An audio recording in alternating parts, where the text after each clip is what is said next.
తిరుమల వెంకటేశ్వర స్వామిని కలియుగ ప్రత్యక్ష దైవంగా భావిస్తారు. ప్రతిరోజు కూడా లక్షలాది మంది శ్రీవారి దర్శనం కోసం దూర ప్రాంతాల నుంచి భారీగా తరలివస్తుంటారు.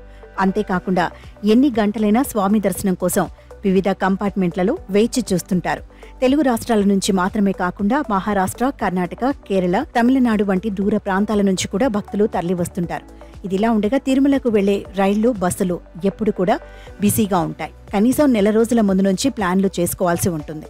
ఈ క్రమంలో ఏపీటీడీసీ కీలక నిర్ణయం తీసుకుంది. ఇక మీదట ఆంధ్రప్రదేశ్లోని విజయవాడ నుంచి తిరుపతికి ప్రత్యేకంగా ఏసీ బస్సును కేటాయించినట్లు అధికారులు వెల్లడించారు. ప్రతిరోజు విజయవాడలోని బెంజి సర్కిల్లోని 4వ పిల్లర్ వద్ద ఈ ఏసీ బస్సు ఆగుతుంది. అక్కడి నుంచి ప్రతిరోజు రాత్రి 11 గంటలకు బయలుదేరి తెల్లవారుజామున 6 గంటలకు తిరుమలకు చేరుకుంటుంది. బెజవాడ బెంజ్ సర్కిల్ అంటేనే ప్రయాణాలకు రాజధాని, లక్షల మంది ప్రయాణ గమ్యం, దేశంలోని ఎన్నెన్నో ప్రదేశాలను కలిపే అయస్కాంతం. ఇలాంటి సర్కిల్ నుంచి అద్భుతమైన సౌకర్యాలు ఉన్న అసాధారణ ఏసీ బస్సులను ఏర్పాటు చేసి ఇప్పుడు ప్రయాణికులకు అద్భుత అవకాశం కల్పిస్తున్నారు. ఈ బస్సులు వాటి ఏర్పాట్లు చూస్తేనే కళ్లు చెదిరిపోతాయి.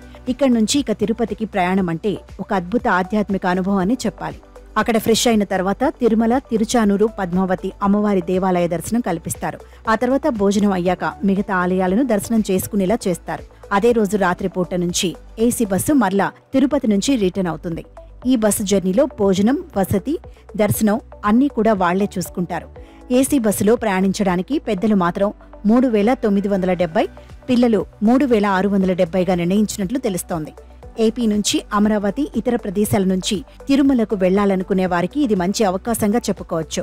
దీన్ని సద్వినియోగం చేసుకోవాలని ఏపీ టూరిజం శాఖ అధికారులు ఒక ప్రకటనలో వెల్లడించారు. ప్రస్తుతం తిరుమలకు ప్రతిరోజు భక్తులు రైళ్లు, పర్సనల్ వాహనాలు, కొంతమంది బస్సు మార్గాలలో వెళుతున్నారు. ఈ సదుపాయం మరింత ఉపయోగకరంగా ఉంటుందని కూడా భక్తులు ఆనందం వ్యక్తం చేస్తున్నారు.